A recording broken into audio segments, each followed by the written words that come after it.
Buenas noches.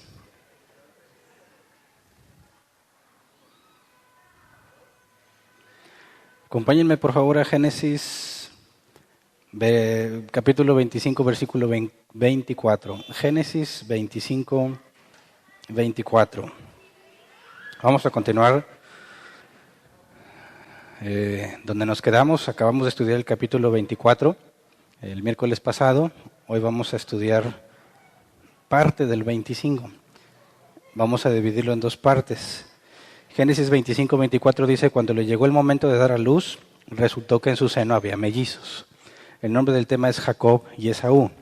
Y hoy vamos a estudiar muy poco sobre ellos. Vamos a enfocarnos en el nacimiento de ellos, porque hay otra información que tenemos que analizar antes. Pero quería entrar al tema de Esaú vendiendo la primogenitura, porque sí va a ser muy extenso.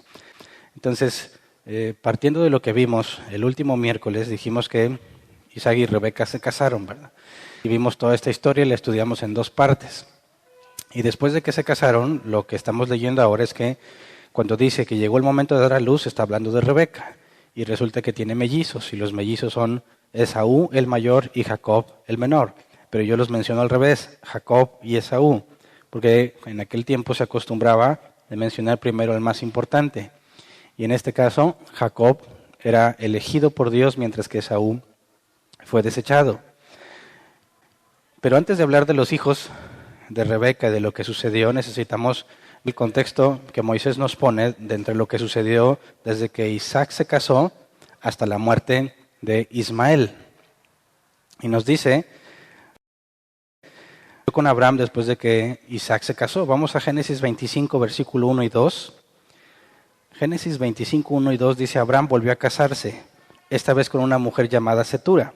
Los hijos que tuvo con ella fueron Simrán, Joksán, Medán, Madián, Isbac y Suaj. Ahora, Madián nos debe sonar conocido, ¿verdad? Vamos a verlo más adelante con Moisés, que va a la tierra de Madián. Y aquí nos deja ver que Madián era un descendiente de Abraham, ¿verdad? Pero lo importante a preguntarnos aquí es cómo es que volvió a casarse, ¿verdad?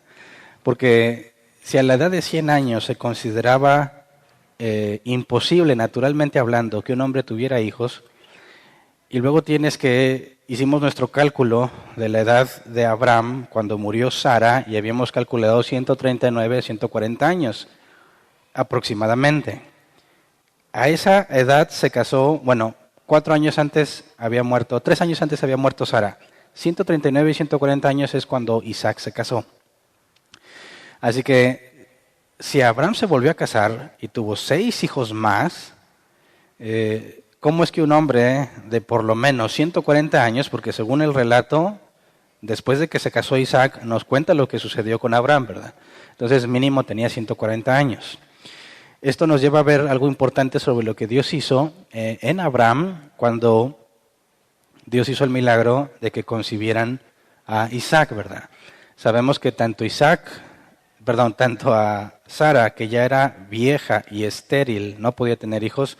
Abraham, por su vejez, no podía tener hijos. Dios les concedió tener un hijo. Pero si nos enteramos que Abraham se volvió a casar y tuvo 6 hijos más, entonces podemos concluir que la vitalidad que Dios le dio a Abraham para que concibiera a Isaac no se la quitó, sino que fue algo permanente en Abraham. Y estos otros 6 hijos que tiene, aunque no nos dice nada que sea de forma milagrosa, para la edad que tenía sigue siendo un milagro que un hombre de esa edad tenga esos 6 hijos, ¿verdad? Sabemos que Sara había muerto, Isaac se casó, probablemente Abraham se sintió solo y buscó una compañera para los últimos años de su vida. Así que, pues me imagino que se consoló bien porque tuvo 6 hijos, ¿verdad? Ahora, esta mujer no se nos presenta como esposa al mismo nivel de Sara. ¿Se acuerdan que en aquel entonces estaba la esposa principal o matriarca y podía tener esposas secundarias, como el caso de Agar, que no era considerado al mismo nivel de Sara, sino que era una especie de concubina? Si vamos a Primera de Crónicas, capítulo 1, versículo 32, nos aclara que Setura era una concubina. Dice: los hijos de Setura, la concubina de Abraham, fueron Simrán, Joksán, Medán, Madián, Isbac y Suaj. hijos de Joksán, Sabá y Dedán. Entonces, Abraham no reemplazó a Sara, sino que se llegó a una concubina, esposa de segundo nivel.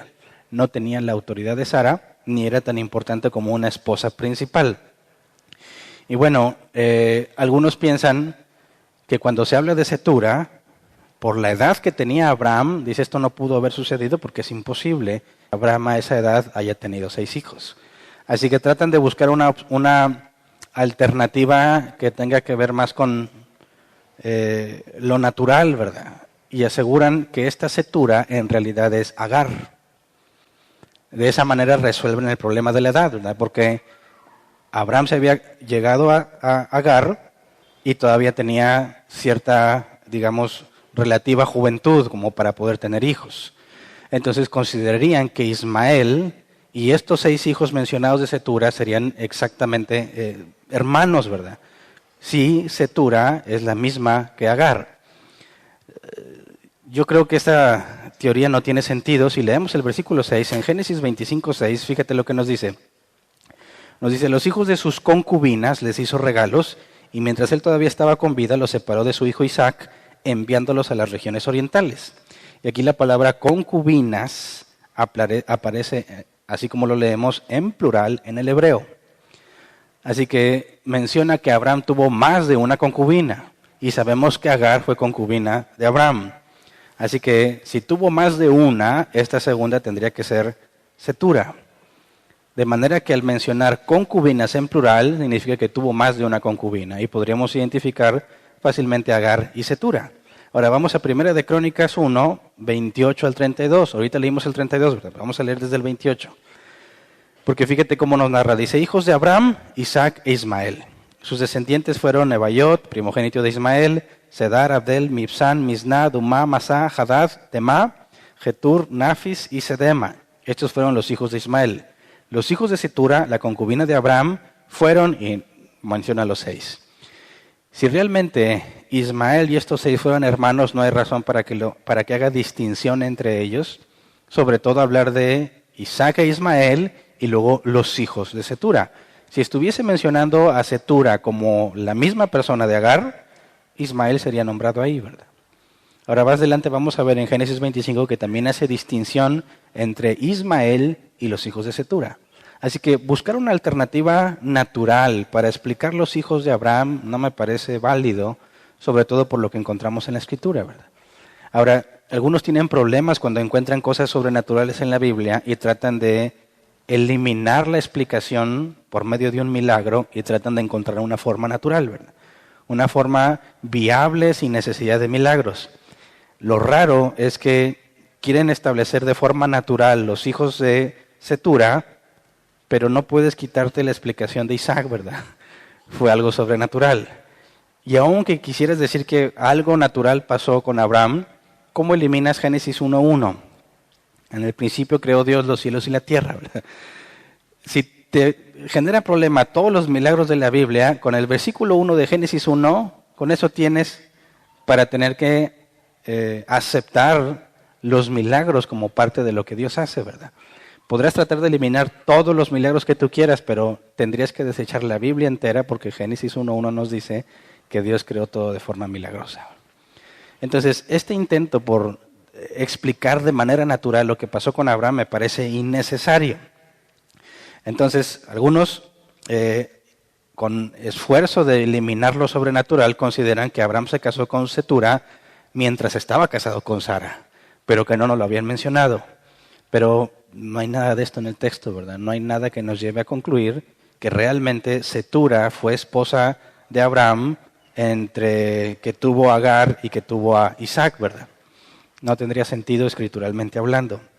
El punto que podemos concluir es que sin tenerle miedo a los milagros que Dios puede hacer y partiendo de la lógica bíblica, es decir, si Dios pudo crear los cielos y la tierra con el poder de su palabra, no hay nada que impida que Dios le haya regresado la vitalidad a Abraham como para seguir teniendo hijos a pesar de su gran avanzada edad, ¿verdad? Entonces, después de sus 6 hijos, tenerlos, nos dice Moisés que Abraham hizo lo mismo con ellos que con Ismael. Vamos a Génesis 25, versículo 3 al 6. Recuerden que Ismael fue despedido, ¿verdad? Para que no hubiera conflicto con Isaac. Dice Génesis 25, 3 al 6. Joxán fue el padre de Saba y de Dan. Los descendientes de Dan fueron los asureos, los letuseos y los leumeos. Los hijos de Madián fueron Efa, Efer, Hanoc, Abidá y Eldá. Todos estos fueron hijos de Cetura. Abraham entregó todos sus bienes a Isaac. A los hijos de sus concubinas les hizo regalos y mientras él todavía estaba con vida, los separó de su hijo Isaac, enviándolos a las regiones orientales. Entonces, partiendo de lo que había hecho con con Ismael, los 6 hijos de Abraham también fueron despedidos, ¿verdad? Para que no hubiese conflicto alguno entre el heredero legítimo que era Isaac. Ahora recordemos que Dios, cuando le pidió a Abraham que llevara a Isaac al monte donde tenía que ofrecerlo como sacrificio, dijo que entregara o que ofreciera a su único, ¿verdad? Su único hijo. Partiendo de que Dios es omnisciente y lo sabe todo, Dios no tenía en cuenta que tendría 6 hijos más, 8 en total. Algunos dicen, bueno, si Dios ya sabía que ahí estaba Ismael y que iba a tener otros 6, porque Dios es omnisciente, ¿por qué le dice que sacrifique a su único cuando Isaac es 1 entre 8, ¿verdad? Entre 8 hijos. Bueno, precisamente en eso basa su argumentación el apóstol Pablo en la carta a los Romanos, donde nos asegura que no es descendiente de Israel según la carne, sino según la elección, ¿verdad? De entre los 8 hijos de Abraham, Dios había elegido a uno en particular. Y eso lo hacía distinto de entre todos los demás. La promesa es que a través de un descendiente, Dios proveería un sustituto, ¿se acuerdan? Así que cuando menciona a Isaac, Dios mencionando a Isaac como su único, no está hablando según la carne, sino según la elección. Esta distinción es importante hacerla porque aunque la Biblia registra muchísimos descendientes de Abraham, el que importaba era uno en particular, Isaac. Y de ahí vamos a ver que también escoge uno en particular.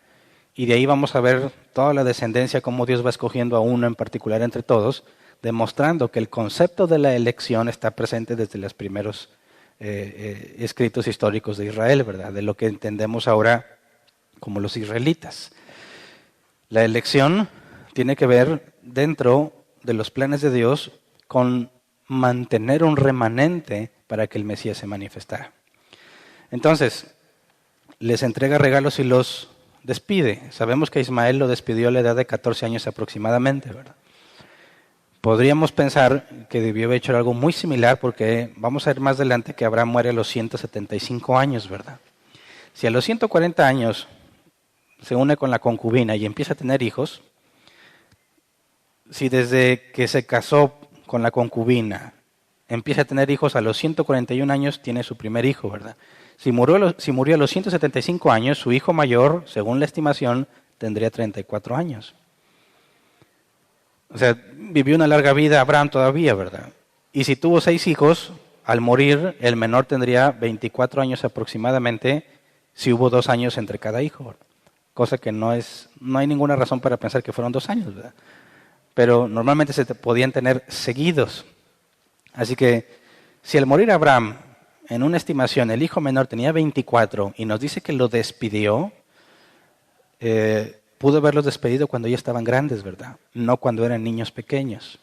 Y si siguió el mismo caso que con Ismael, al despedirlo a los 14 años, pudo haber despedido a su hijo menor, bueno, a todos los hijos de Cetura, cuando el menor tenía 14 sin ningún problema, ¿verdad?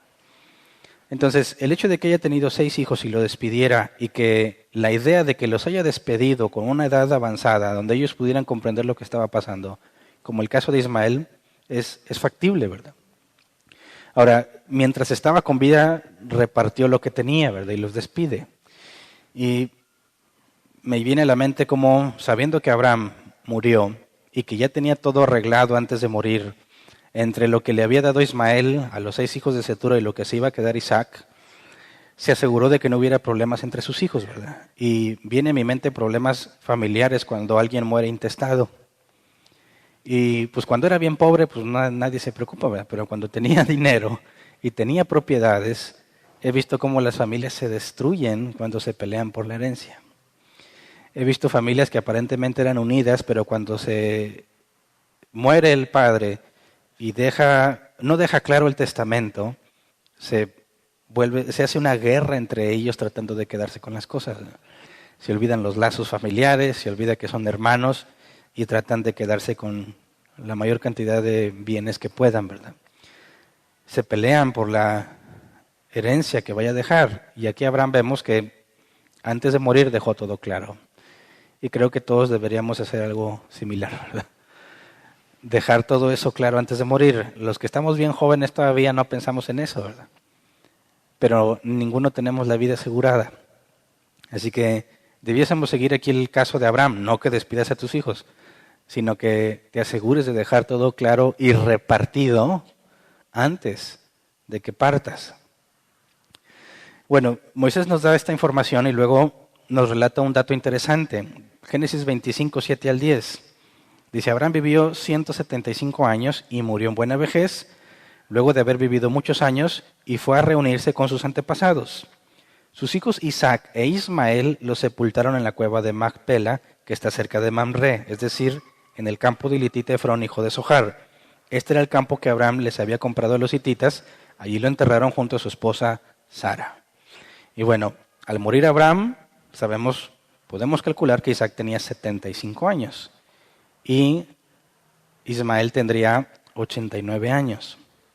Y nos dice que ambos lo sepultaron.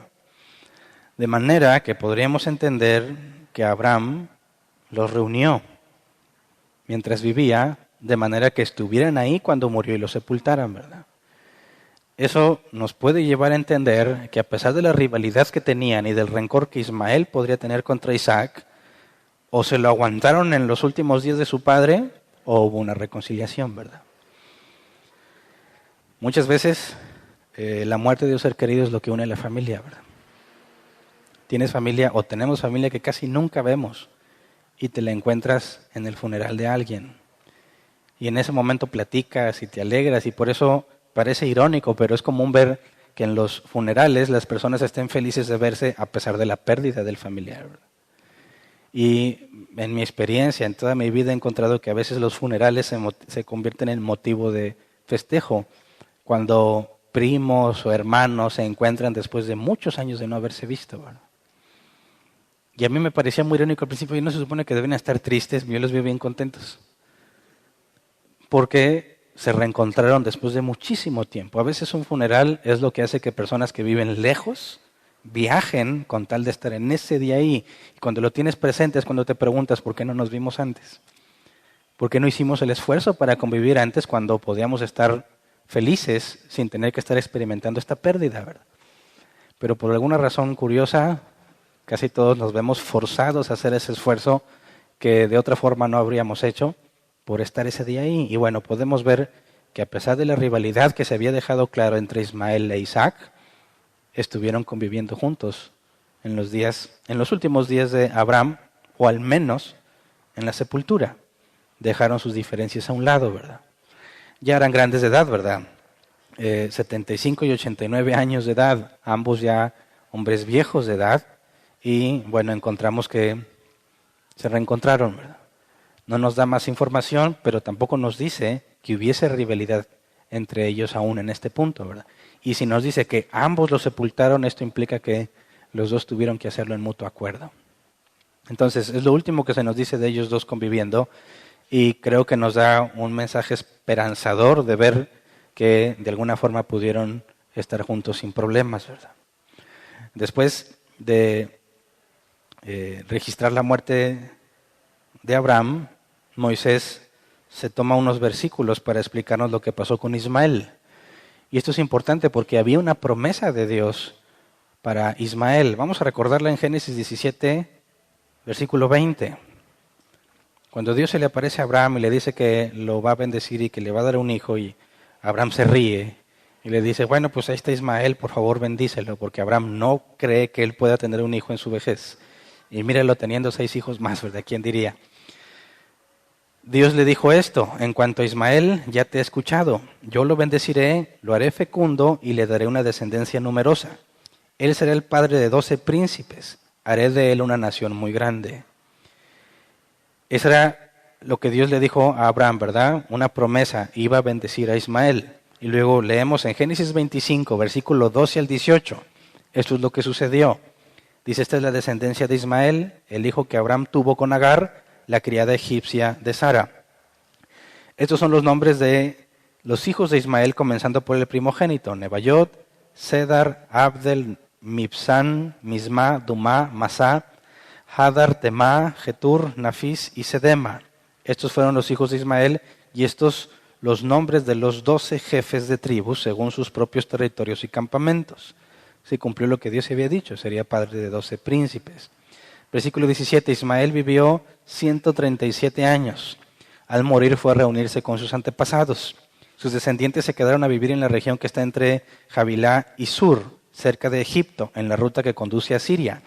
Allí se establecieron en franca oposición a todos sus hermanos. Ahora, después de decirnos que se cumple lo que Dios le había dicho a Abraham que iba a suceder, que sería padre de 12 príncipes, nos deja este versículo que la Reina Valera 60 traduce de una manera distinta. El versículo 18, al final, en la NBI dice, allí se establecieron en franca oposición a todos sus hermanos. Pero la Reina Valera 60 traduce ese versículo de otra forma.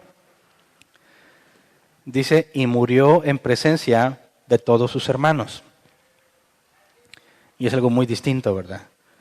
Establecerse en franca oposición a todos sus hermanos y murió en presencia de todos sus hermanos son cosas totalmente diferentes, ¿verdad? ¿Por qué la diferencia? Bueno, la palabra se establecieron o murió, el hebreo nafal, tiene esas dos posibles traducciones, además de muchas otras, ¿verdad? Se puede traducir como establecerse, como caer, como fallar, y de ahí que se puede poner como morir. Ahora, ¿cuál de las dos se apega más? ¿Y por qué lo habría mencionado Moisés? A mí me parece, en esta situación, que debiese traducirse como establecerse, porque había otra promesa de parte de Dios referente a Ismael. Vamos a Génesis 16, versículo 10 al 12. Génesis 16, 10 al 12. Aquí Dios está hablando con Agar. Dice, de tal manera multiplicaré tu descendencia que no se podrá contar. Estás embarazada y darás a luz un hijo y le pondrás por nombre Ismael, porque el Señor ha escuchado tu aflicción. Será un hombre indómito como asno salvaje. Luchará contra todos y todos lucharán contra él y vivirá en conflicto con todos sus hermanos. Así que si basamos la traducción de la NBI que dice que se estableció en franca oposición a todos sus hermanos, hace referencia a lo que Dios había dicho que iba a pasar con Ismael, ¿verdad? Si murió en presencia de todos sus hermanos, pues nomás es un dato más de que ya había muerto. Pero nos dice, ya nos había dicho que había muerto, ¿verdad? Antes. Por eso me parece que la mejor traducción sería establecerse en franca oposición. Porque esto indicaría que Moisés está registrando que también se cumplió lo que Dios le dijo a Agar. Así que todo esto es lo que está pasando y Moisés se adelantó en el tiempo, ¿verdad? Nos dice cómo murió Abraham, nos dice cómo muere Ismael y luego retrocede en el tiempo para entrar a la historia de Isaac. Lo que nos está diciendo es, se acabó la información de Abraham, se acabó la información de Ismael, me voy a enfocar en Isaac. Y va a empezar a describir lo que pasó en el periodo de vida de Isaac, aún antes de que Abraham muriera. Dice Génesis 25, versículo 19 al 21. Esta es la historia de Isaac, el hijo que tuvo Abraham. Isaac tenía 40 años cuando se casó con Rebeca, que era hija de Betuel y hermana de Labán. Betuel y Labán eran arameos de Padam Aram. Isaac oró al Señor en favor de su esposa porque era estéril. El Señor oyó su oración y ella quedó embarazada. Y bueno, encontramos que al igual que Sara, que era estéril, Rebeca también, ¿verdad? Y en cierta forma sucede con Isaac lo mismo que con Abraham. Abraham primero recibió riqueza de parte de Dios y después el hijo que le había prometido. Ahora, Isaac también esperaba descendencia, ¿verdad? ¿Por qué? Porque si él era el hijo elegido por Dios y de ahí vendría el Mesías, a fuerza tenía que tener hijos, ¿verdad? Y luego Dios muestra quién es la esposa para Isaac y resulta que está estéril, ¿verdad? Vemos entonces que se pretende dejar el mismo mensaje, que tanto el hijo que Abraham tuvo como los hijos que Isaac tendrá son obra de Dios. Es decir, Dios está asegurando que no hay nada natural en este proceso. El hijo que tuvo Sara y los hijos que va a tener Rebeca, según lo que estamos leyendo, ambos son producto del poder de Dios. Isaac, desde que nació, ya tenía la riqueza, ¿verdad? Pero se enfrentó al mismo problema. Tienes una promesa de que tendrás descendientes, pero la mujer que Dios te dio es estéril. Lo importante aquí es ver que nos dice, Isaac oró al Señor en favor de su esposa porque era estéril. Y no hay ningún registro de que Abraham orara por Sara, ¿verdad? En ningún momento se nos dijo que Abraham le pidiera a Dios que sanara a Sara, ¿verdad? Pero es lo que nos dice aquí, Isaac oró al Señor en favor de su esposa porque era estéril. ¿Te parece que Abraham tuvo algo que ver en que Isaac hiciera algo así? ¿Te acuerdas que Dios había dicho que había elegido a Abraham porque él instruiría a sus hijos? Así que cuando Isaac enfrenta el mismo problema de Abraham, no comete el error de Abraham. De decir, bueno, pues entonces quizás deberías de conseguirte a tu Agar, ¿verdad? A alguna otra esclava, porque se acuerdan que cuando Rebeca partió, llevó a 10 muchachas que le servían. En lugar de repetir este patrón y decir, bueno, pues si mi papá tuvo un hijo con Agar, pues a lo mejor él tenía 10 entre cuál escoger, ¿verdad? Pero no, Isaac hace algo del cual no tenemos registro que Abraham haga. Esto me parece que tuvo que haber sido de parte de Abraham, ¿verdad? El hacerle ver que después de todo lo que Abraham vivió y de todo lo que experimentó, reconocer que el hecho de que haya un problema natural, algo imposible para ti, no es problema para Dios. Y que si tú le pides a Él conforme a su voluntad, como Jesús, como el Nuevo Testamento nos enseña, te será hecho, ¿verdad? ¿Cómo sabía Isaac que era voluntad de Dios que tuviera hijos? Pues porque en eso consiste la promesa, ¿verdad? Entonces, cuando nos dice que oró y Dios le contestó, te lo puedes imaginar como algo que pasó así ya, ¿verdad? Pero no es así, porque vamos a ver un poquito más adelante que Isaac tenía 60 años cuando nacieron los mellizos. ¿Cuánto tiempo pasó desde los 40 en los que se casó hasta los 60 en que quedó embarazada? 20 años. Y si estuvo orando, ¿tú crees que oró una vez? Aunque haya dado una vez, tuvo que esperar al menos 20 años, ¿verdad? Abraham tenía 160 años cuando Rebeca quedó embarazada. Abraham seguía consciente, ¿verdad? Todavía le faltaban 15 años más para morir. Entonces, cuando muere Abraham, Jacob y Esaú tendrían 14, 15 años aproximadamente, ¿verdad? Entonces, aquí encontramos que Isaac recorre un camino muy distinto al que recorrió Abraham. Isaac decide confiar en Dios, pedirle a Dios, y Dios le contesta. Ahí está, creo yo, un ejemplo de lo que debería suceder con nuestros hijos, ¿verdad?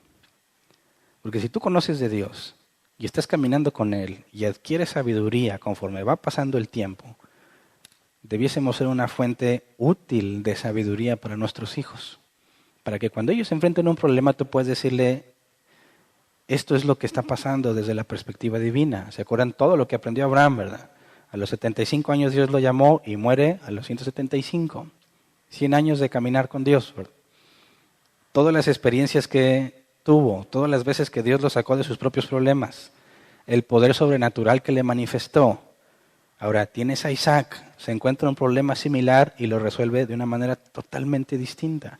Recorrió el camino que Abraham debió recorrer. Abraham tuvo que aprender a conocer a Dios desde cero. Aquí me parece que Isaac muestra muchísima ventaja, ¿verdad?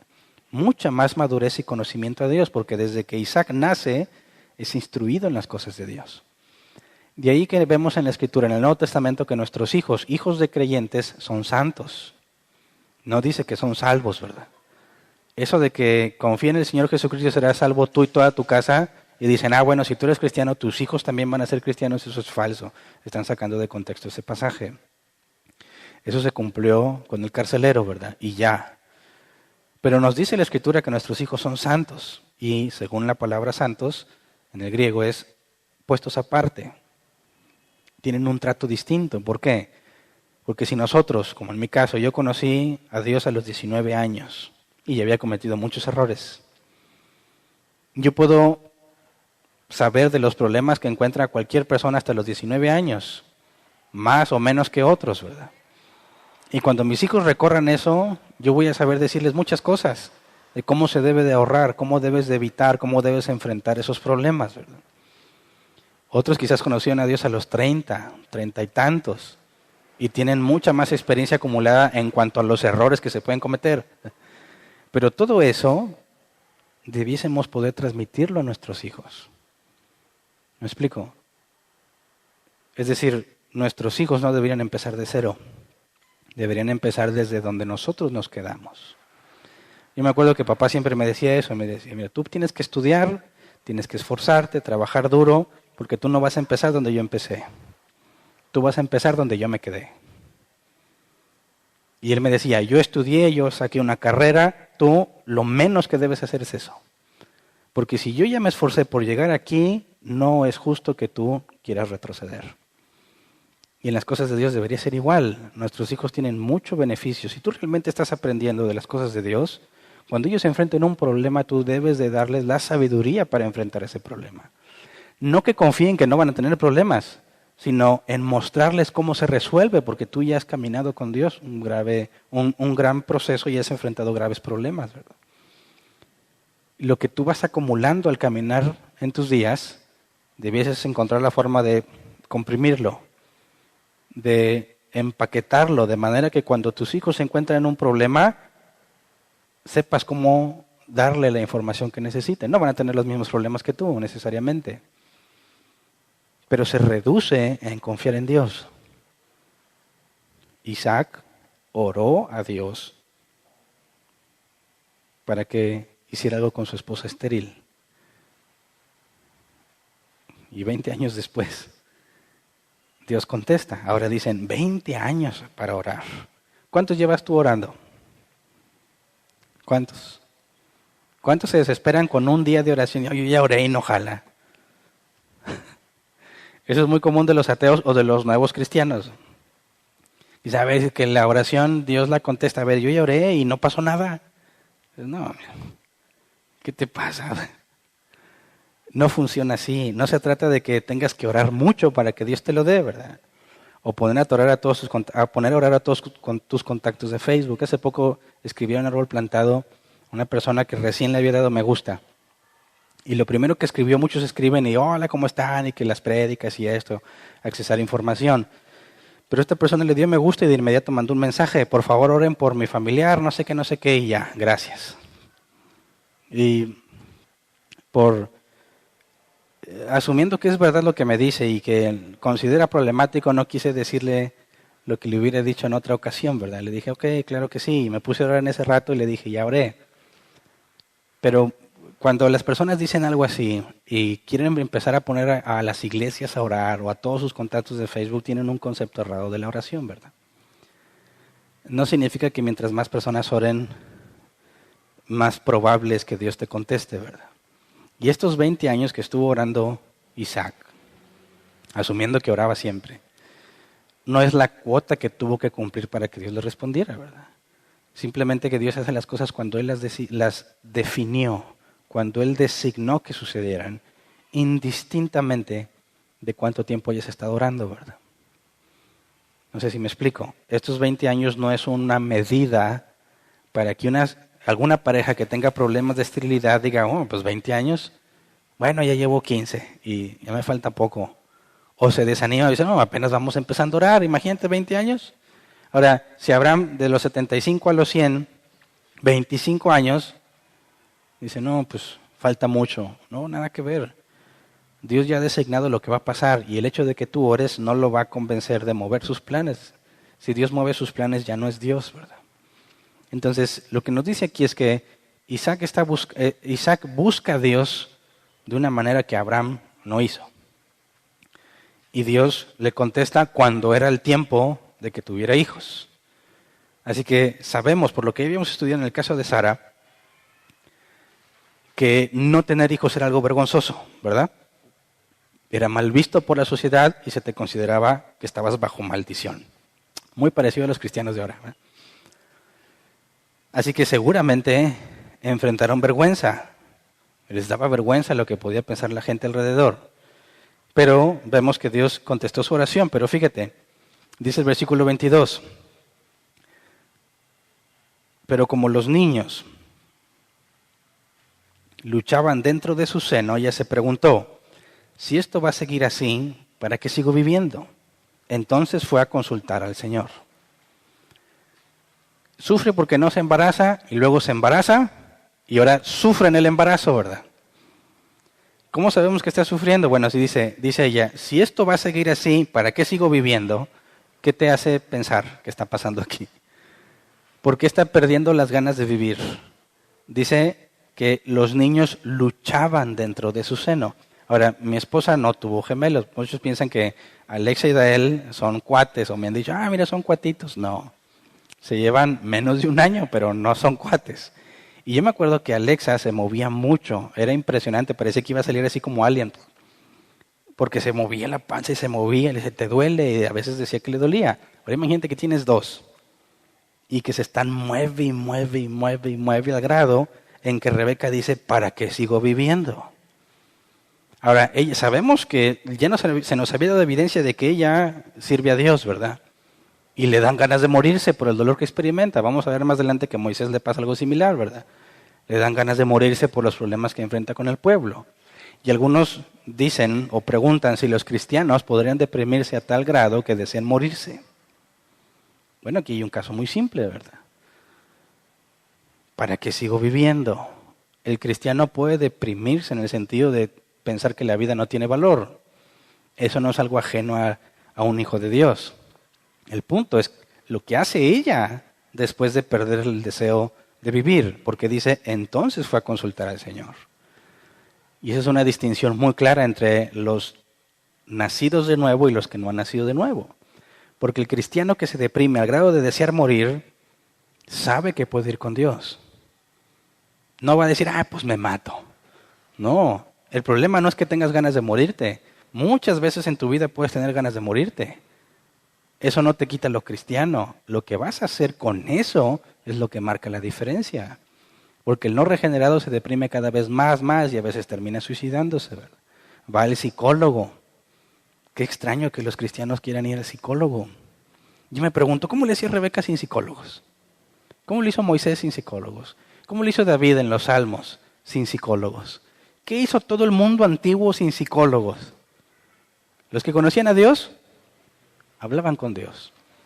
Si tú eres cristiano, créeme, lo que necesitas es Dios, no un psicólogo. El psicólogo va a tratar de darte la respuesta que supuestamente está en ti, ¿verdad? Te va a hacer tratar de regresar en el tiempo, a hablar con tu amigo con el que tenías problemas en forma hipotética y dile yo te perdono. No está ahí, pero yo he visto esos tipos de sesiones, ¿verdad? Imagínate que aquí está.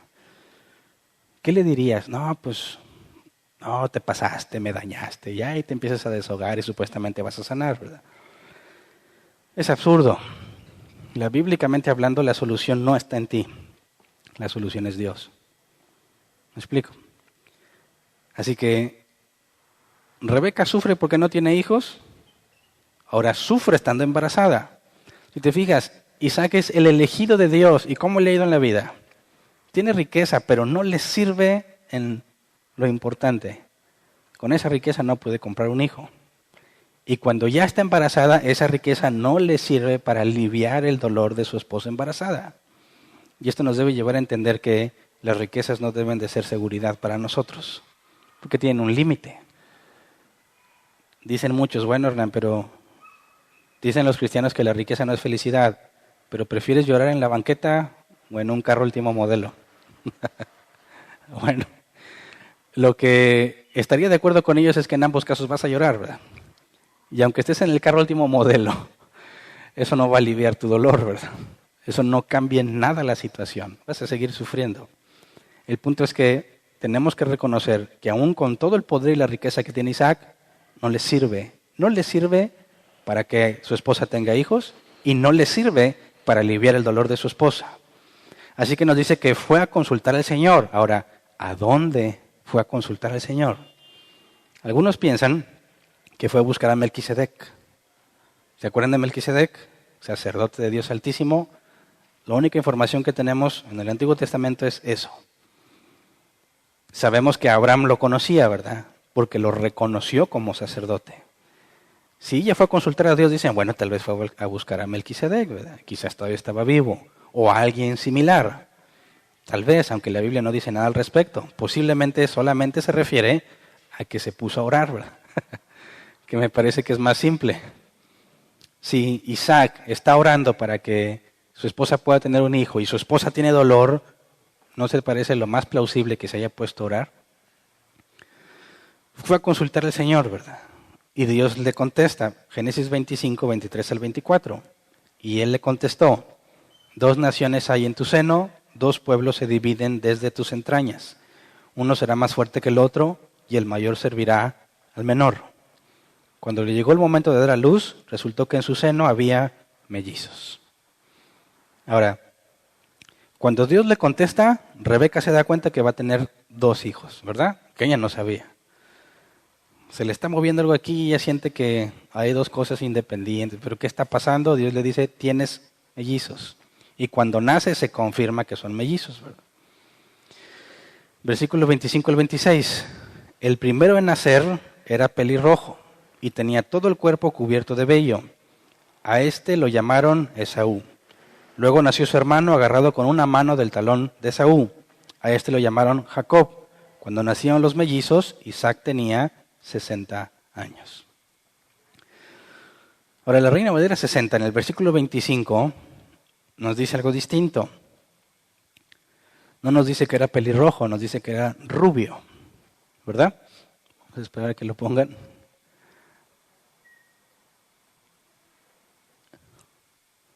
Y salió el primero rubio, y era todo velludo como una pelliza, y llamaron su nombre Esaú. Ahora hay otro personaje que también describe la Biblia como rubio, el rey David. Y no sé si has visto imágenes donde pintan a David, ¿cómo lo pintan? Cuando nosotros leemos rubio, ¿qué te imaginas? El cabello amarillo, ¿verdad? Bueno, ¿era pelirrojo o era rubio? En este caso la NBI tiene razón. La palabra es rojizo. Era pelirrojo y bien velludo. Ahora, ¿de qué color tienen el vello los pelirrojos? Pues rojizo. Ahora imagínenlo todo velludo. En el original, cuando dice, tenía el cubierto de vello, el original dice, parecía un tapete. Y este dato es importante porque vamos a ver que Jacob engaña a Isaac porque se pone piel de cabra. Para que te des idea que no es que tuviera vellitos, no. El original dice, parecía un tapete rojo, lleno de vellos. Y le pusieron Esaú. Si tú vas a la concordancia Strong, te va a decir que la original es Esaf. Y dice nombre propio. Pero algunos comentaristas, como el comentario de Elkotz, dice que esto puede traducirse como peludo o velludo. Así que cuando ven al rojizo, al pelirrojo como tapete, le ponen, así como lo describieron, velludo. Tú te llamas velludo. Si te hubieran puesto el nombre de acuerdo a cómo estabas cuando naciste, ¿cómo te habrías llamado? Orejón, pelón, prieto, o como bueno, a él lo vio, este es peludo. Así le pusieron el nombre, ¿verdad? Y luego nos dice que, el versículo 26, luego nació su hermano agarrado con una mano del talón de Esaú. A ese lo llamaron Jacob. Y la palabra Jacob, te va a decir la congregación Strong, y Jacob, nombre propio. El mismo comentario nos traduce que puede traducirse como uno que sigue los talones de otro. Dice, ¿de dónde se sacó todo eso? Bueno, porque Jacob proviene de Akev, que se traduce como talón. Entonces, ¿qué era lo particular de Jacob? Pues que venía agarrado del talón. Ahora, investigando un poco más, resulta que cuando una mujer va a dar a luz mellizos, hay un intervalo de 1 hora o más entre uno y otro. Es decir, nace el primero, no estás hablando de cesárea, estás hablando de un parto natural. Nace el primero y tendrían que esperar 1 hora o más para que naciera el segundo. Lo particular, lo que hace que le pongan Jacob, es que Jacob nació de inmediato, pescado del talón. Y esto es algo totalmente inusual. Y tal grado era lo inusual que así le pusieron, ¿verdad? el que sigue los talones de otro, ¿verdad? Algunos aseguran que Jacob se puede traducir como usurpador, tratando de hacer referencia a que le trató de ganar el lugar, ¿verdad? O no dejó que le ganara el lugar. Ahora, luego nos dice, cuando nacieron los mellizos, Isaac tenía 60 años. Bueno, eso nos posiciona antes de que muriera Abraham y antes de que muriera Ismael. Ahora, en este caso, se había dicho, o lo que le dijo Dios a Rebeca, es que uno sería más fuerte que el otro y el mayor serviría al menor. Era mayor Esaú porque salió primero, ¿verdad? Cuando dice, uno será más fuerte que el otro, ¿de quién está hablando? ¿Quién es el más fuerte que el otro? Esaú era el más fuerte. Vamos a ver que Esaú se dedicaba a la cacería, mientras que Jacob era el hogareño, el que se quedaba en su casa a ayudarle a su mamá. Y que tanto Isaac como Rebeca, cada quien tuvo su favorito. Dicen los papás que no tienen favoritos, ¿eh? Yo siempre sospeché de mis hermanos y ellos sospechan de mí. Entonces es un misterio que nunca vamos a resolver, ¿verdad? Yo como papá, yo te aseguro que no tengo favoritos. Todos los demás sí tienen, pero yo no.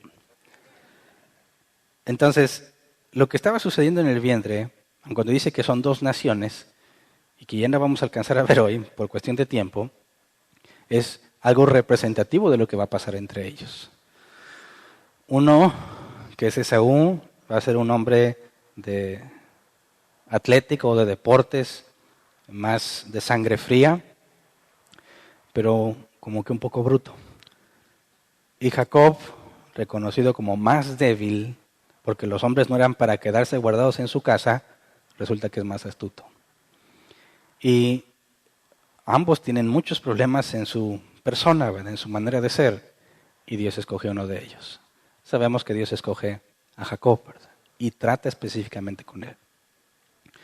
Así que, volviendo a lo que mencionaba, que los cristianos dicen que si tú crees en el Señor Jesucristo serás salvo tú y toda tu casa, explícale eso a Abraham con sus 8 hijos. Explícale a Isaac con sus 2 hijos. No aplica. Pero eso nos lleva a los que tenemos hijos a un pensamiento difícil. ¿Serán nuestros hijos salvos? ¿Elegidos por Dios o no? No sabemos. Lo vamos a saber, ¿verdad? El hecho de que tus hijos ahora caminen con Dios no significa que siempre lo van a hacer. Y si ahora tus hijos no lo hacen, no significa que así siempre van a ser, ¿verdad? Queda en manos de Dios. Lo que nosotros debemos tener claro es que nuestros hijos fueron puestos en nuestras manos para guiarlos por el camino correcto. Dios sabe qué va a hacer con ellos. Aún así, confiamos en que Dios es bueno, ¿verdad? Y confiamos en que sea cual sea su decisión, que yo deseo con todo mi corazón que mis 3 hijos le sirvan, Él es bueno y Él es justo al mismo tiempo. Entonces debemos hacer nuestro mejor esfuerzo, como parece que Abraham lo hizo con Isaac, al transmitir la sabiduría que adquirió de Dios. Recuerde que sabiduría es saber cómo hacer las cosas. Y se supone que todos los días, como cristianos, nos enfrentamos a problemas, que Dios nos ayuda a resolverlos, lo cual necesariamente debe darnos sabiduría. Así que pidámosle a Dios que nuestros hijos vean en nosotros una fuente de sabiduría. No que digan, papá, hombre, no sabe. ¿Qué va a saber él? Qué triste, porque ¿a quién le van a pedir consejo? A cualquiera que se encuentren en la calle, sus amigos, referidos, y jamás, de los jamases, podrían aconsejarlo como un padre puede hacerlo. Así que no podemos darnos el lujo de permanecer en ignorancia. No podemos darnos el lujo de decir, bueno, que Dios los guíe. Porque cada oportunidad, cada problema al que ellos se encuentran, deben de saber que si te consultan a ti, tú les vas a decir la verdad. Lo que funciona. No necesariamente lo que ellos quisieran, pero lo que funciona en términos bíblicos, y la Biblia no miente, ¿verdad?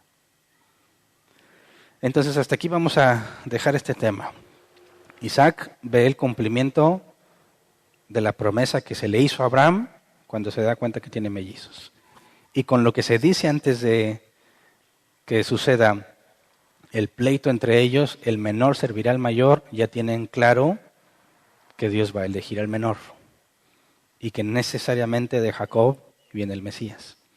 Y sigue viva la esperanza, sigue la expectativa. Tal vez uno de los dos mellizos sea el Mesías. No lo pueden saber, sabemos nosotros que no, ¿verdad? Que todavía falta muchísimo. Pero desde la expectativa de Isaac y de Rebeca, podrían esperar que uno de los dos fuera. Pero bueno, cuando nos introduce a Jacob y Esaú, nos va a empezar a hablar con mucho más detalle de lo que sucede entre ellos dos y luego se centra casi totalmente en la vida de Jacob. Así que es todo por hoy. Vamos a ponernos de pie y vamos a orar.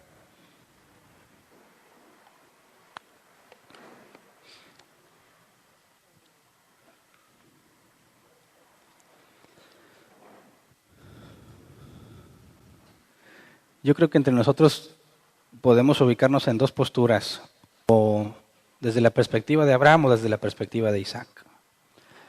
La perspectiva de Abraham, los que ya tienen hijos más grandes, ¿verdad?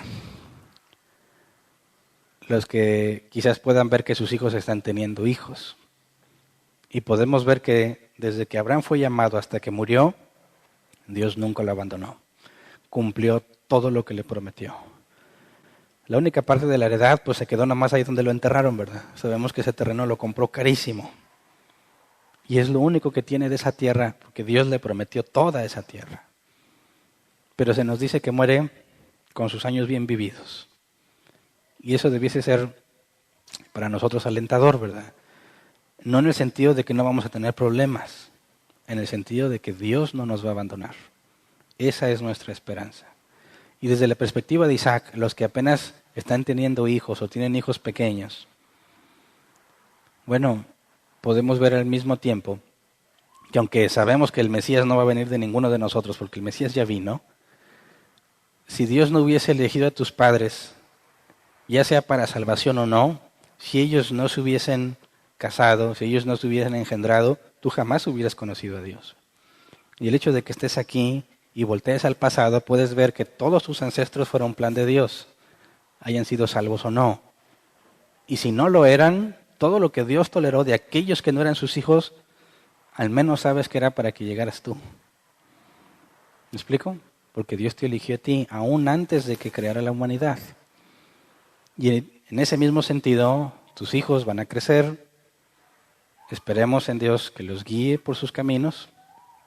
Y de ahí vienen más hijos, si Dios lo permite, elegidos por Dios, hasta que Él regrese. Ellos, en el caso de Abraham, murió con la esperanza del Mesías. Nosotros ya la tenemos. Nuestra esperanza no es que venga, sino que regrese. Pero seguimos en el mismo vivir, anhelando lo que Dios ha prometido. Tenemos distintas promesas en ese sentido. Abraham no sabía lo que nosotros sabemos, pero lo esperaba. Nosotros también, ¿verdad? Así que pidámosle a Dios que si tú tienes hijos, que Dios tenga misericordia de ellos y los guíe por sus caminos. Si tus padres conocían de Dios, aprende a pedir consejo, porque todos sus errores no son en vano, ¿verdad? Y te pueden ahorrar muchos problemas. Si como en el caso de Abraham no tenía ancestros cristianos, pues te va a tocar hacer camino a ti, ¿verdad? Y pidámosle a Dios sabiduría para que nuestros días no pasen en vano. Y que cuando Dios te conceda hijos y aún no los tienes, tú seas una fuente confiable de sabiduría para ellos. ¿Me explico? Vamos a orar. Señor, gracias porque podemos encontrar en la Escritura tu fidelidad. Gracias porque vimos que desde que llamaste a Abraham hasta que designaste el día de su muerte, tú fuiste fiel, Señor. Abraham falló mucho, cometió errores graves y aún así permaneciste fiel. Nosotros no tenemos la promesa de Abraham. Quizás ninguno de nosotros tenga la riqueza o llegue a tener la riqueza que tuvo Abraham. Pero eso no es lo que buscamos, Señor, porque tú nos has dado el mayor regalo, el ser llamados hijos tuyos. Y al igual que Abraham esperaba con fe, Señor, nosotros esperamos con fe tu regreso. No te estamos pidiendo que adelantes tu regreso o que lo pospongas, porque sabemos que tú vendrás en el día que es designado. Lo que te rogamos es lo mismo que Moisés te pedía, que nos enseñes a contar de tal forma nuestros días que traigamos al corazón sabiduría. Sabiduría para nosotros, para nuestra vida y para enseñarla a nuestros hijos. Tú le dijiste a Abraham sabiendo que él le enseñaría a sus hijos porque tú lo harías, Señor, hacerlo. Lo mismo pasará con nosotros. Confiamos en ti, Señor, que nos darás sabiduría conforme avanzamos en este mundo y que nos permitirás, según tu voluntad, compartirla con nuestros hijos. Te rogamos, Señor, que los que tenemos hijos puedan encontrar en nosotros una fuente confiable de conocimiento, de sabiduría, que sepan que pueden acudir a nosotros y le podremos dar respuesta bíblica a la situación que enfrentan. Porque de una u otra forma, Señor, tú nos haces aprender conforme caminamos en nuestras vidas. Enséñanos a poder compartirla de manera clara y simple, Señor. No aburrirlos cuando hablemos, no agotarlos o llevarlos a ira, como dice tu palabra, sino que podamos, según su manera de ser, según su propia vida que nosotros hemos conocido, podamos decirles lo que necesitan saber, Señor. Necesitamos que nos des gracia, que nos des la experiencia, Señor, la sensibilidad para saber qué decirles y cuándo decirles, Señor. Enséñanos a confiar en ti sobre todas las cosas. Sabemos que la elección depende de ti. Así que te pedimos, Señor, que tengas misericordia de nuestros hijos, de acuerdo a tu propósito. Enséñales que tú eres fiel, que puedan empezar a conocerte, Señor, que no recorran los errores que nosotros recorrimos, que nuestra experiencia pueda serles útil para evitarse problemas como vemos que Isaac lo hizo.